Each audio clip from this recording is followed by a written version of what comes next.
காக்கத்தோப்பு பாலாஜி அப்போவே நான் பார்த்துருக்கேன். அவன் சின்ன பையனாக வந்து ரவுடியாக சுற்றிட்டு இருக்கான் அப்படின்னு தான் தெரியும். அதுக்கப்புறம் தான் அதிக மர்டர் கேஸு. அப்புறம் யுவராஜ் என்ன செய்யறான்னா, யுவராஜ் இவனை விட வயதில் கொஞ்சம் ப்ளஸ் மூத்தவராக இருக்கிறதுனால, நான் பெரியவன், நீ மர்டர் பண்ண ரைட்டு, ஆனால் நான் இந்த ஏரியாக்காரன் அப்படின்னு மாதிரி லீட் பண்ணுறான். யுவராஜ் அப்பப்போ இவன் கேட்காமே சில சம்பவங்கள் பண்ணுறதும் லீட் பண்ணுறதும் இருந்தோடனே யுவராஜை போய் பார்த்து, யுவராஜ் தலைவராக இருந்தால் நம்ம டான் ஆக முடியாதுன்ட்டு கூட பழகின யுவராஜே போட்டுறான். மாதவரம் பகுதியில் செம்மர கடத்தல் சம்மந்தமான குடோன் பூரா வந்து ஆந்திராவில் வந்து கொண்டு வந்துட்டு துணி மூட்டைக்குள்ளே வச்சு செம்மரங்களை வந்து துண்டு துண்டாக வச்சு துணின்னு நினச்சிட்டு கண்டெய்னரில் வச்சு செட்டிங் பண்ணி ஆஃபீஸர்ஸை இந்த துணி பண்டல்னு சொல்லிட்டு மலேசியாவுக்கும் சிங்கப்பூருக்கும் சைனாவுக்கும் வந்து கடத்துறதுக்கு என்டையர் செட்டிங்கில் வந்து கில்லாடி ஆகிட்டார். ஏன்னா இவர் வந்து ஒரு 5-6 கொலை வழக்குகளுக்கு தான் ஸ்பாட்டுக்கு போயிருக்காரு. மீதியெல்லாம் வந்து டீமை வெளியிலேருந்து அனுப்பிட்டு அதை காரியத்தை கட்சி தான் முடிச்சுட்டு எஃப்ஐஆரே இவர் மேலே வராமல் பார்த்துக்குவார். ஓட்டு வீடை விரித்து ஓட்டுன்னா அது ஹாஸ்பிட்டாஸ் ஓடு, இந்த பெட்ரூமில் தான் ஒருத்தர் படுத்திருப்பான்னு தெரிஞ்சு அந்த பெட்ரூமில் ஓட்டை உடச்சி உள்ளே குதித்து அவன் ஒய்ஃப் எழுந்திரிச்சு நிற்கும் பொழுது அவனை வந்து தலையை துண்டிச்சுட்டு கையில் கொடுத்துருக்காங்க. அதை கொலை பண்ணிவிட்டு அரை மணி நேரத்துலேயே வந்து விஜய் எங்கே போய் தங்கியிருப்பானோ அவனையும் போட்டு மர்டர் பண்ணிட்டு 25 பேர் டபுள் மர்டர் பண்ணிட்டோன்னு டான்ஸ் ஆடிருக்காங்க.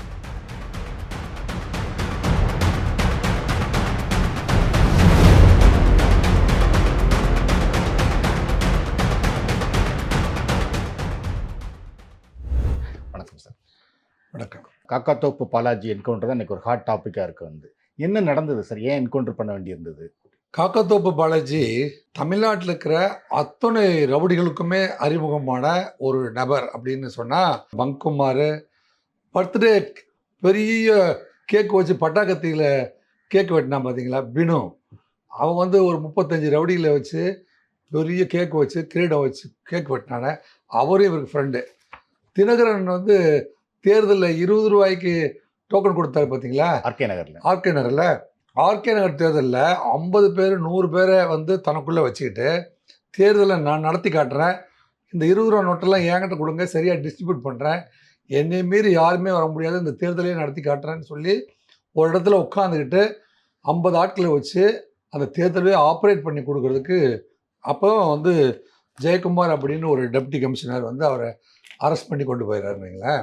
ஒரு தேர்தலை நடத்தக்கூடிய அளவுக்கு ஒரு தமிழ்நாட்டில் 2 முறை வந்து இரட்டை கொலை பண்ணியிருக்காரு. மொத்தம் வந்து 25 மர்டர் கேஸு. எனக்கு தெரிஞ்சு 36 வயதில் 25 மர்டர் கேஸு. அது இல்லாமல் ஆள் கடத்தல், செம்மர கடத்தல், மிரட்டி பணம் பறித்தல், டபுள் டாக்குமெண்ட்டு, எல்லா ஃபீல்டுலையுமே வந்து 50 எஃப்ஐஆர் வாங்கியிருக்காரு. ஸோ 50 + 25 75 வழக்குகள் இவர் மேலே வந்து போடப்பட்டிருக்குது. குண்டர் சட்டம் மட்டும் இவர் மேலே இப்போ வந்து 12 முறை போட்டிருக்காங்க. 12 முறை குண்டர் சட்டத்தில் போட்ட போதும் இவர் என்ன செய்வார்னா, அந்த அட்வைசரி கமிட்டின்னு ஒன்று இருக்குது பாருங்கள், அதுக்கு மேலே அவரை வந்து ட்ராவல் பண்ணல. அவ்வளோ வக்கீல்களை அமர்த்தி எப்படியாவது வெளியில் வந்துடுவார். அவங்க அப்பா பேர் வந்து ராமலிங்கம், அம்மா பேர் கண்மணி. இந்த அப்பா அம்மா 2 பேருமே வந்து பாண்டிச்சேரியிலேருந்து இவங்க மாமா வந்து துரை அப்படின்னு ஒருத்தர் இருக்கார். துரை வந்து இந்த மின் ஸ்ட்ரீட்டு கொத்தவாளி சாவடி ஏரியாவில் அவர் வந்து ஒரு இளம் தாதாவாக இருக்கார். அந்த தாதா வந்து நம்ம ஏன் பாண்டிச்சேரியில் கஷ்டப்படுறீங்க, இங்கே வந்துருங்கன்னு குடும்பத்தோடு வந்து வச்சுட்டு பையனுங்க இருக்கிற ஸ்கூலில் படிக்க வைங்க. ஆரம்ப காலத்தில் குடி மாற்றம் செய்து கொண்டவர்கள் வந்து நம்ம 7 கிணறு போலீஸ் ஸ்டேஷன் 7 வெல்ஸ்ன்னு சொல்லுவாங்க பார்த்தீங்களா, அதுக்கு பக்கத்தில் வந்து விஆர்என் கார்டன் ஒன்று இருக்குது. விஆர்என் கார்டனில் காக்காத்தோப்பு அப்படின்னு ஒரு இடம் இருக்குது. அந்த காக்காத்தோப்பு ஏரியாவில் வசித்ததுனால அவருக்கு பேர் காக்காத்தோப்பு பாலாஜி. ஆரம்பத்தில் வந்து அவருடைய பேர் வந்து பாலாஜி தான். 36 வயதுக்குள்ளே ஒருத்தர் வந்து இவ்வளோ ரவுடிகளுக்கும் அறிமுகமாக முடியுமா அப்படின்னு வியந்து போகிற அளவுக்கு பார்க்கக்கூடிய ஒரு நபர் அப்படின்னு சொன்னால் அது கேட்காது. இவர் வந்து எப்போவுமே வந்து தலைமறைவாக இருக்கிற குற்றவாளிகளில் இவர் ஒன்று. இவர் ஹிஸ்ட்ரி சீட்டட் பர்சன்.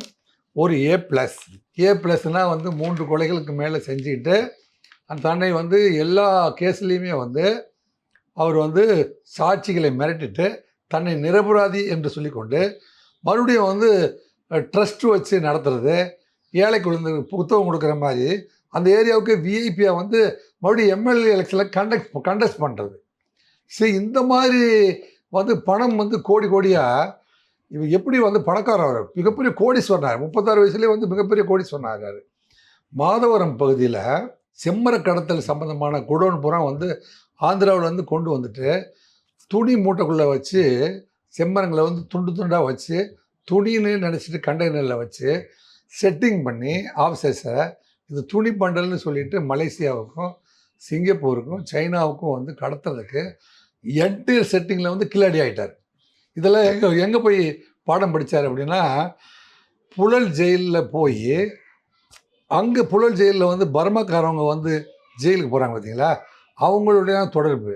அதில் வந்து பார்த்திங்கன்னா பார்த்திபன் அண்ட் கோ, அதில் ஒரு பெரிய குரூப் ஆஃப் பீப்புள் இருக்காங்க. அவங்க கூடவும் நாகேந்திரன் கூடவும் வந்து நண்பராக மாறிடுறார். இப்பேற்பட்ட ஆள் இப்போ வந்து பல்வேறு வழக்குகளில் இவர் வந்து திரைமறைவில் இருந்து ஸ்கெட்சு போடக்கூடிய நாகேந்திரனுடைய உத்தரவு என்னென்ன வருதோ அதை வெளியில் வந்து எக்ஸிக்யூட் பண்ணுறதுலையும் கெட்டிக்காரர். இவரும் வந்து ஸ்பாட்டுக்கு போக மாட்டார். இவர் வந்து ஒரு 5-6 கொலை வழக்குகளுக்கு தான் ஸ்பாட்டுக்கு போயிருக்காரு. மீதியெல்லாம் வந்து டீமை வெளியிலேருந்து அனுப்பிட்டு காரியத்தை கட்சி தான் முடிச்சுட்டு எஃப்ஐஆரே இவர் மேலே வராமல் பார்த்துக்குவார். ஸோ அப்படி இருந்தும் இவரை கண்டுபிடிச்சி இவங்க ஆளு தான் கொலை பண்ணாங்கன்னு கண்டுபிடிச்சது 25. காவல்துறை வட்டாரங்கள் தெரிவிக்கிறது என்ன அப்படின்னு பார்த்தீங்கன்னா, இவர் வந்து அக்கௌண்ட் பண்ணுறது தான் வந்து 25 மர்டரு. இவர் ஆந்திராவுக்கெல்லாம் போவார், இந்த பக்கம் கேரளாவுக்கு போவார், மலேசியா சிங்கப்பூருக்கெல்லாம் ட்ராவல் பண்ணுவார், மிகப்பெரிய கோடிகளில் பொருள்ற அளவுக்கு மனிதனாக மாறிட்டார் அப்படின்னு சொல்கிறாங்க. இப்படி நீங்கள் சொன்னீங்க சார் 25 கொலை இவ்வளோ பின்னணி அப்படின்னு சொல்லி, எப்படி ஒரு ரவுடியாக உருவாகி வர்றாரு? ஆரம்பத்தில் பிறக்கும் போதே சில பேர் வந்து எந்த ஏரியாவில் பிறந்து என்ன மாதிரி வளர்கிறாங்க. தன்னுடைய மாமா துரை இருக்கார் பார்த்தீங்களா, அவர் கூட வந்து டைம் ஸ்பெண்ட் பண்ணும்போது சின்ன சின்ன இவர் வந்து யுவராஜ் இன்பராஜ்னு இந்த ஏரியாவில் 2 பசங்க இருக்காங்க. அந்த பசங்க வந்து சின்ன சின்ன தப்பு பண்ணுறது, கடைகள் ஏதாவது திருடுறது, ஏரியா விட்டு ஏரியா வர பசங்க அடிக்கிறது, இந்த மாதிரியான தப்புக்கெல்லாம் பண்ணுறாங்க. அவனுங்களோட நண்பராகிடுறான். நண்பராகிட்டு நம்ம மாமா துரை வந்து போலீஸ் ஸ்டேஷனுக்கு வந்து கூட்டிகிட்டு போக வந்தாலும் சரி, இல்லை மேஸ்திரி மாமூல் வாங்க போகும்போது தெருவெல்லாம் அவருக்கு பயங்கரமான மரியாதை இருக்குது. நம்மளும் இந்த மாதிரி ரவுடியாக வரணும்னே அவன் இன்ஹேல் பண்ணுறான். அப்படியே உள்வாங்கிக்கிட்டு டீச்சர் ஒரு முறை கேட்குறாங்க, நீ வந்து என்ன படித்து முடிச்சுட்டு என்ன விரும்புகிறீங்க அப்படின்னு கேட்கும்போது, நான் வந்து இந்த ஏரியாவிலே மிகப்பெரிய ரவுடி தாதாவாக விரும்புகிறேன். ஏன்டா அப்படி விரும்புகிறேன்னா, எங்கள் மாமா துரை இருக்கார், அவர் போனால் அத்தனை பேர் வணக்கம் போடுறாங்க. கச்சேரி கடையில் போய் கை நீட்டினா அவருக்கு எல்லாமே ஃப்ரீ, ஸ்வீட்டு கடைக்கு போனால் ஃப்ரீ, ஜூஸ் கடைக்கு போனால் ஃப்ரீ, அப்போ செலவுக்கு பணம் கேட்டால் கொடுக்குறாங்க. ஸோ உழைக்காமல் வாழ்வதற்கு மிகப்பெரிய உதாரணம் எங்கள் மாமா தான். அது மாதிரி ஆகிட்டோம்னா நமக்கு ஒரு வாழ்க்கையில் ஒரு கஷ்டம் இல்லையே அப்படின்னு முடிவெடுக்கிறார். அந்த மாதிரி வந்து டீச்சர்கிட்டே வந்து நான் ரவுடி ஆக விரும்புகிறேன்னு சொன்னவர் யுவராஜ் இன்பராஜ்னு 2 பசங்களோட சேர்ந்து ரவுடி ஆகிறது எப்படின்னு சின்ன வயசுலேருந்தே தொடங்க ஆரம்பிச்சிட்டாரு. அப்பப்போ வந்து இவருக்கு வந்து elephant gate police station, Kothwal சாவடி, 7 வேல்ஸ் போலீஸ் ஸ்டேஷனு, அந்த லோக்கல் ஸ்டேஷன்லாம் வந்து அப்படியே சின்ன சின்ன கேஸ் வாங்குறாரு இந்த பசங்களோட சேர்ந்துட்டு. அப்போ ஒரு சமயத்தில் தன்னுடைய மாமாவுக்கும் இன்னொரு குரூப்புக்கு வந்து தாமு அப்படின்னு ஒரு அந்த ஏரியாவில் இன்னொரு ரவுடி குரூப்பு, அவருக்கும் தன்னுடைய குரூப்புக்கும் சண்டை வந்தபோது இந்த 2 பேர் யுவராஜையும் இன்பராஜையும் வச்சுக்கிட்டு போய் அவர் புஷ்பா அப்படின்னு ஒரு தாமுடைய பிரதர் அவரை வந்து மர்டர் பண்ணிடுறாரு. இப்போ மாமா அந்த ஏரியாவுக்கு தாமு குரூப்பில் இருக்கிற புஷ்பா தான் வந்து ஏரியாவுக்கு பெரிய ஆளாக வராருன்னொடனே அவரை போட்டால் நம்ம இந்த இடத்துல லீட் பண்ணலாம் அப்படிங்கிறதுக்காக போட்டது தான் ஃபஸ்ட்டு மர்டரை போட்டுட்டு அவர் வந்து ஒரு ஜெயிலுக்கு போகிறாரு. ஜெயிலுக்கு போயிட்டு அங்கே உள்ள நாகேந்திரன் தான் மிகப்பெரிய தலைவர். நம்ம ஏரியாவில் வந்து யாரா வடசென்னை பகுதியா நம்ம சிசியன் ஆயிரடி அப்படிங்கிற மாதிரி அவர் அட்வைஸ் பண்ணி அனுப்பிடுறாரு. அப்போவே நாகேந்திரன் உள்ள, ஆமாம், நாகேந்திரன் உள்ள அப்போ இருந்தே உள்ளதாக இருக்காரு. ஸோ நாகேந்திரனை சந்திச்சிடுறாரு. சந்திச்சுட்டு அப்புறம் பெயிலில் வந்து இது பண்ணிவிட்டு நான் வந்து ஒரு மர்டர் பண்ணிட்டேன்னு லிமிட்டில் பெரிய ஆள் ஆகா 90, 92, 93 அப்படியே வராரு. அப்போ வரும்போது தான் நான்லாம் 95 வரைக்கும் அங்கே தான் எலிஃபென்ட் கேட்டில் நான்லாம் இருக்கேன் ஆஃபீஸராக. அப்போல்லாம் அவனுங்களெல்லாம் கூப்பிட்டு விசாரிச்சிருக்கணும், நாங்கள் விரட்டி அனுப்பியிருக்கணும் வைங்களேன். ஏன் லிமிட் எலிஃபென்ட் கேட்டில் அப்போ அவர் ஒன்றும் கேஸ் வாங்கலை. அவர் பக்கத்து ஸ்டேஷன் காகத்தோப்பு பாலாஜி அப்போவே நான் பார்த்துருக்கேன். அவன் சின்ன பையனாக வந்து ரவுடியாக சுற்றிட்டு இருக்கான் அப்படின்னு தான் தெரியும். அதுக்கப்புறம் தான் அதிக மர்டர் கேஸு. அப்புறம் யுவராஜ் என்ன செய்யறான்னா, யுவராஜ் இவனை விட வயதில் கொஞ்சம் ப்ளஸ் மூத்தவராக இருக்கிறனால அப்புறம் நான் பெரியவன் நீ மாடல் பண்ண ரைட்டு, ஆனால் நான் இந்த ஏரியாக்காரன் அப்படின்னு மாதிரி லீட் பண்ணுறான். யுவராஜ் அப்பப்போ இவன் கேட்காமே சில சம்பவங்கள் பண்ணுறதும் லீட் பண்ணுறதும் வந்தோடனே யுவராஜை போய் பார்த்து யுவராஜ் தலைவராக இருந்தால் நம்ம டான் ஆக முடியாதுன்ட்டு கூட பழகின யுவராஜே போட்டுறான். யுவராஜை போட்டுட்டு இன்பராஜை வந்து கையில் வச்சுக்கிறான். கையில் வச்சுட்டு மறுபடியும் வந்து ஏரியாவில் நம்ம தான் பெரிய ஆள் அப்படிங்கிற மாதிரி உள்ளே போகிறாரு. ஏரியாவை லீட் பண்ண ஆரம்பிச்சிடுறாரு. மணல்மேடு சங்கருடைய ஃப்ரெண்டு பாலாஜின்னு ஒருத்தருக்கான். அந்த பாலாஜி கூட ஃப்ரெண்ட் ஆகிட்டு டெல்டா மாவட்டத்தில் இருக்கிற பாலாஜி கூடவும் மணல்மேடு சங்கர் கூடவும் சேர்ந்துட்டு லிமிட்டு போய் திருச்சியிலலாம் சம்பவம் பண்ணுறதுக்கெல்லாம் ஆரம்பிச்சிடறான். திருச்சியில் போயிட்டு இந்த மணல்மேடு சங்கருக்காக ஒரு டபுள் மர்டர் பண்ணுறாங்க. டபுள் மர்டர் பண்ணிவிட்டு அங்கே 2 கேஸை வாங்கிட்டு அப்புறம் பெயிலில் வந்து இங்கே வந்துடுறான்னு வைங்களேன். அப்போ கேஸ் வாங்காமல் நம்ம பேரே வராமல் சம்பவம் பண்ணுறது எப்படி அப்படிங்கிற அளவுக்கு அந்த வயசுலேயே தயாராகிறாங்க. இங்கே வந்துட்டு சென்னையே இனிமேல் வந்து நம்ம கண்ட்ரோல் தான். அங்கே திருச்சியில் மணல்மேடு சங்கர் இருக்கார், உள்ளே வந்து நாகேந்திரன் இருக்கார், வட சென்னையில் நம்ம தான் தாதாவாக இருக்கிறோம் அப்படிங்கிற மாதிரி ஒரு கண்ட்ரோல் எடுத்துறாரு. கண்ட்ரோல் எடுத்துட்டு போது சவுத்தில் வந்து சிவகுமார் இருக்கார் பார்த்தீங்களா? எந்த சிவகுமார்? அந்த பொற்கொடியுடைய ஆப்போசிட், பொற்கொடியுடைய கணவனை கொலை பண்ண மயிலை சிவகுமார் இருக்கார் பார்த்தீங்களா? ஸோ மயிலை ஒரு சிவகுமாருடைய எதிரிகள் பெரிய மகேஷ் அப்படின்ட்டு ஒருத்தர் இருக்கான். மயிலாப்பூரில் ஸ்டேட் புரம்னு ஒன்று இருக்குது. அங்கே போயிட்டு ஒரு டபுள் மர்டர் பண்ணுறாரு. அந்த டபுள் மர்டர் பண்ணும்போது ஒரு ஓட்டு வீடை பிரித்து ஓட்டுன்னா அது ஹாஸ்பிட்டாஸ் ஓடு, இந்த பெட்ரூமில் தான் ஒருத்தன் படுத்திருப்பான்னு தெரிஞ்சு அந்த பெட்ரூமில் ஓட்டை உடச்சி உள்ளே குதித்து அவன் ஒய்ஃப் எழுந்திரிச்சு நிற்கும் பொழுதே அவனை வந்து தலையை துண்டிச்சிட்டு கையில் கொடுத்துட்டு வந்தாங்க. கொடுத்துட்டு எப்படி பாருங்கள், என்கவுண்டர் பண்ணுற அளவுக்கு இவர் பெரிய ரவுடியா அப்படின்னு நீங்கள் கேட்ட கேள்விக்கு ஒரு மிகப்பெரிய பதில் என்ன அப்படின்னு பார்த்தீங்கன்னா, இந்த ஒரு மர்டர் முடிச்சுட்டு வெளியில் போயிட்டு அவனுடைய நண்பர் விஜய்னு ஒருத்தருக்கான், விஜயும் போட்டுட்டா தான் வந்து நம்ம வந்து சவுத் மெட்ராஸில் மயிலை சிவகுமாரை வந்து சவுத் மெட்ராஸுக்கு பெரிய ஆளாகும், வட சென்னையில் நம்ம பெரிய ஆளாகும், நம்ம இருக்கணும் அப்படின்னா அந்த அவனை விஜயை முடிச்சிடணுன்னே அதை கொலை பண்ணிவிட்டு 1/2 மணி நேரத்துலேயே வந்து விஜய் எங்கே போய் தங்கியிருப்பானோ அவனையும் போட்டு மர்டர் பண்ணிட்டு 25 பேர் டபுள் மர்டர் பண்ணிட்டோன்னு டான்ஸ் ஆடிருக்காங்க. மர்டர் பண்ணிவிட்டு நாங்கள் டான்ஸ் ஆடணும் அப்படிங்கிறது வந்து தமிழ்நாட்டில் இருக்கிற எல்லா ரவுடிகளுக்கும் தெரிவிக்கப்படுது. ஸோ சென்னையில் மிகப்பெரிய ரவுடி அப்படிங்கிற அளவுக்கு இவர் வந்து ஒரு அது கேஸில் வந்து ரிமாண்ட் பண்ணுறாங்க. ரிமாண்ட் பண்ணும்போது உள்ளே போயிட்டு நாகேந்திரனுக்கு ரொம்ப பெட்டாயிடுறாரு. நாகேந்திரன் வந்து நான் வந்து ஸ்கெட்ச் கொடுக்குற ஸ்கெட்சை நீ வெளியிலேருந்து சரியாக பண்ணு அப்படின்னு சொல்கிறாரு. நாகேந்திரனுக்கும் இவங்க இந்த டீம் பார்த்தீங்களா, சம்போ செந்தில் வந்து காது குத்து ரவியோட செப்பரேட்டாக ஒரு ஸ்டேடி வச்சுருக்காரு. இவர் வந்து என்ன செய்கிறாரு, வெளியில் வந்து சிடி மணியோட சேர்ந்துறாரு. சிடி மணியும் இவங்கெல்லாம் வந்து ஒரு டீமாகவும் சம்போ செந்தில் வேறு ஒரு டீமாகவும் இயங்க ஆரம்பிச்சாங்க. ஏன்னா வட சென்னையில் வந்து வண்ணாரப்பேட்டைக்கு அந்த பக்கம் ஹரிகரன் டீமு சம்போ செந்தில் டீம் வந்து டாமினேட் பண்ணிகிட்ருக்குது. இவன் வந்து லிமிட்டு விட்டு மின்ட்டு தாண்டி அந்த பக்கம் போனால் வண்ணாரப்பேட்டை வந்தது, மின்ட்லேருந்து இறங்கினோடனே வண்ணாரப்பேட்டை வந்து பிரிட்ஜ் விட்டு இறங்கினோடனே வந்துடுது. லிமிட்டு எனக்கு அது வரைக்கும் இருக்குது அப்படிங்கிற மாதிரியான தகராறில் சம்போ செந்தில்கிட்ட அப்போ ஆப்போசிட் ஆகிடறான். இதில் வந்து பாம் சரவனுடைய அண்ணன் இருக்கார் பார்த்தீங்களா, அண்ணனை வந்து 2005 தாமரைப்பாக்கம் கூட்டுரோட்டில் ஒரு மர்டர் பண்ணுறாங்க. ஒரு தென்னரசுவை தாமரைப்பாக்கம் கூட்டுரோட்டில் 2005 மர்டர் பண்ணாங்க.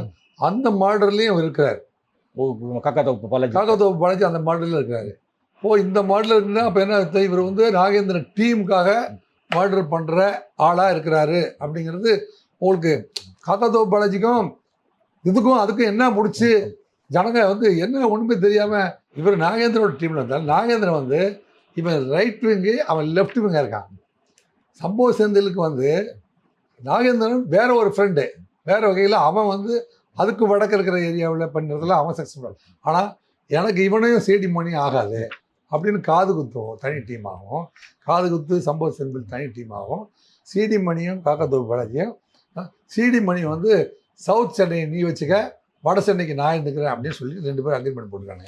என்ன சார் இப்போ சம்போ செந்தில் வந்து இவரை மர்டர் பண்ண ட்ரை பண்ணுறாரு. அப்போ ஏன் அப்படின்னா நீங்கள் பங்குகுமார்லேருந்து பங்குகுமார், வினு, இவங்கெல்லாம் வந்து தமிழ்நாடு முழுவதும் பண்ணுற ஆப்ரேட்டர்ஸ். இப்போ வந்து எத்தனை ஆப்ரேட்டர் அப்படின்னு யாருக்கிட்டையும் நம்ம சொல்லாமே இருந்தோம். அப்புறம் ஒன்று பிடிச்சி பார்க்கும்போது அப்போ பினுன்னு ஒரு ஆப்ரேட்டர் இருக்கார், சம்போ செந்தில் ஒரு ஆப்ரேட்டர் இருக்கார், செந்தில் பாலாஜி ஒரு ஆப்ரேட்டர் இருக்கார் அப்படின்னு இந்த ஸோ யாரெல்லாம் டீம்ங்கிறது வந்து இப்போ தான் பொதுமக்களுக்கும் காவல்துறைக்கும் தெளிவான முறையில் தெரியுது. இவங்கெல்லாம் வந்து சம்பவங்களை வந்து எப்படின்னா தலைமறைவாகவும் நிழல் உளவுத்தாக இருந்தோம், ஆஜர்படுத்தப்பட்ட குற்றவாளிகளாகவே வந்து பல பேரை வந்து ஆஜர்படுத்துறதுக்கு ஏற்பாடு பண்ணிட்டோம். வக்கீல் டீமை பின்னாடி பலமாக வச்சுக்கிட்டு நிழல் உலக தாதாவாக வந்துட்டு இப்போ வந்து இவர் வந்து போயிட்டு ரெட் ஹில்ஸில் இருக்கிற அந்த குரூப்பு செம்மர கடத்தல் குரூப்பில் பழகிட்டு கட்டையை வந்து சக்ஸஸ்ஃபுல்லாக ஏற்ற ஆரம்பிச்சிடறாரு. கட்டையை சக்ஸஸ்ஃபுல்லாக ஏற்றி ஆரம்பித்து இவர் சிங்கப்பூர் மலேசியாவுக்கெல்லாம் போயிட்டு வர ஆரம்பிச்சிடறாரு.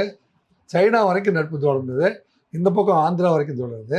இதுக்கு எத்தனை ரவுடிகளோட எந்தெந்த டீமெல்லாம் வந்து எந்தெந்த சம்பவத்துக்கு அனுப்பணுமோ அதுக்கெல்லாம் அனுப்பிட்டு இருக்கிறாங்க.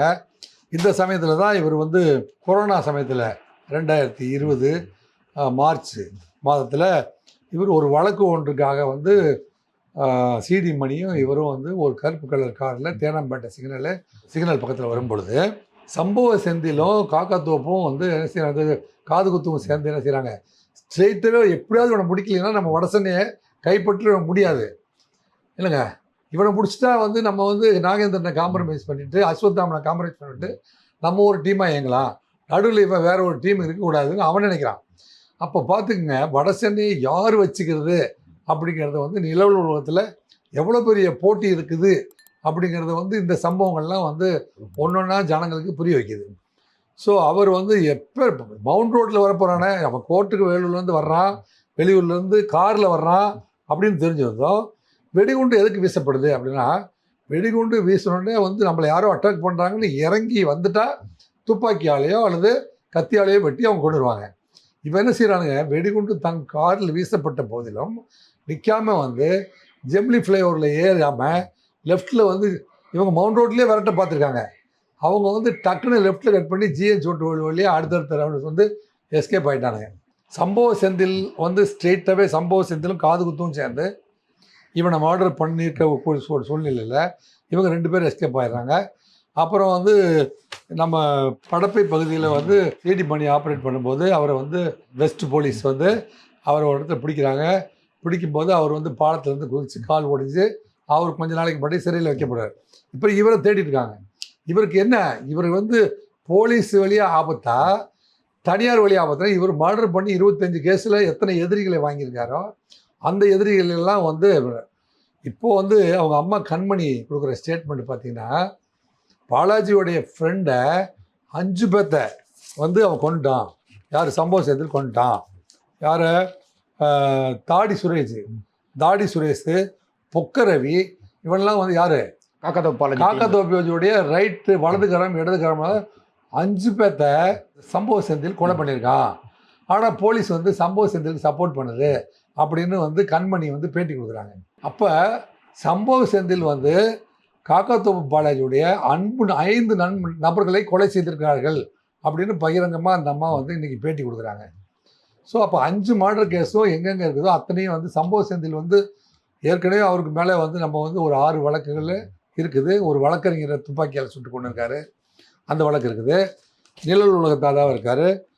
வடசென்னைக்கு வந்து ஒரு மிகப்பெரிய அந்த சமயத்தில் இந்த ஆம்ஸ்ட்ராங் கொலை வழக்கில் வந்து தொடர்ந்து, ஏன்னா அவங்க வந்து கத்திகளை சப்ளை பண்ணவங்க, துப்பாக்கியை சப்ளை பண்ணவங்க, டிரான்ஸ்போர்ட்டேஷன் கொடுத்தவங்க, ஆஜர்படுத்தது கார் கொடுத்தவங்க, இப்படி வந்து காவல்துறை வந்து பெரிய 10 டீமுக்குமே வேலை இருக்குது.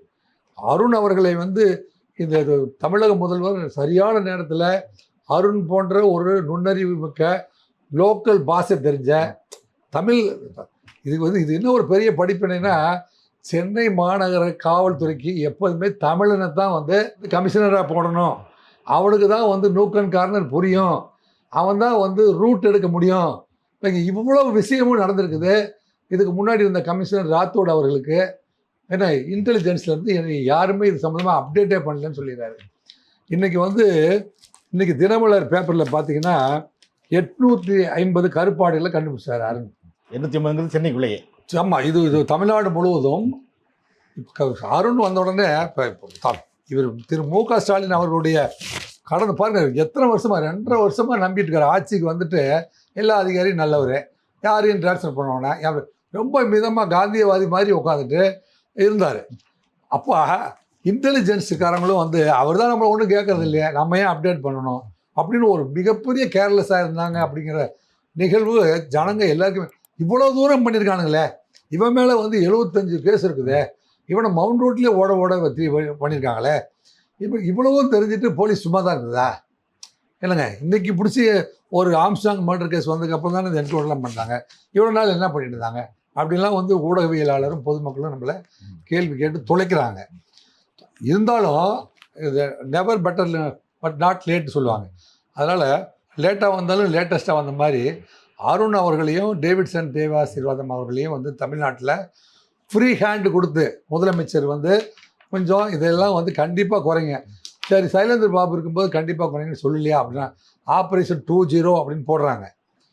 எல்லா விதமான முயற்சிகளையும் எடுக்கிறாங்க. 24 மணி நேரமும் சைலேந்திர பாபு திருப்பி வந்து சொல்கிறார், 24 மணி நேரமும் நான் டீம் போட்டிருக்கேன்.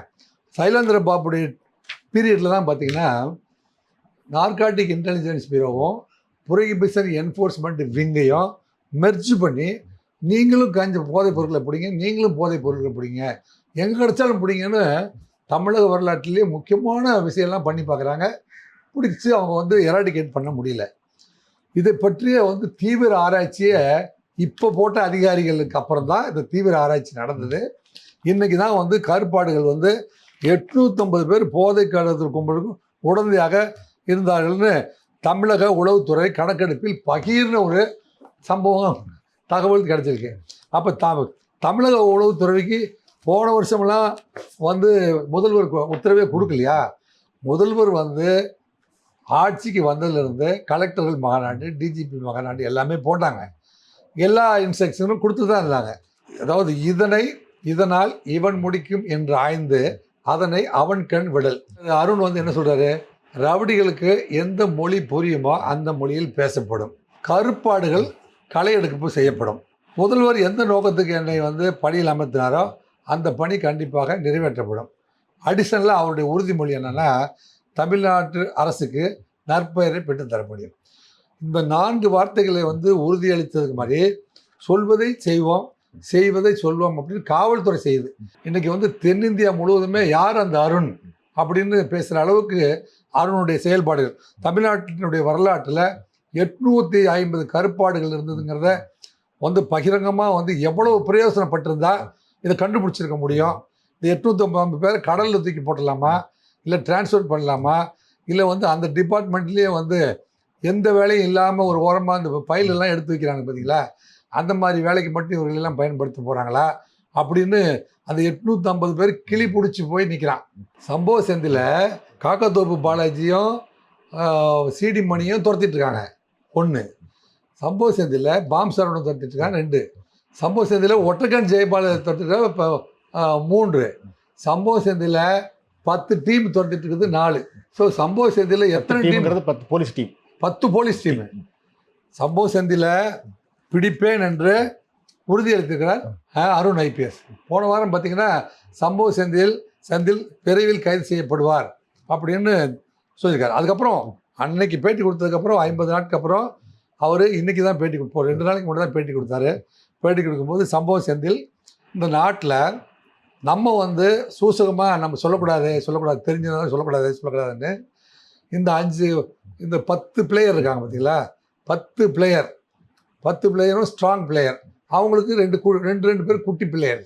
ஏங்க 10 + 20 மொத்தம் 30 பிளேயர்ஸ் இருக்காங்க, மெயின் பிளேயர்ஸு அப்படிங்கிறத முதலாக தமிழக வரலாற்றில் வெளிச்சத்துக்கு கொண்டு வந்தவரும்.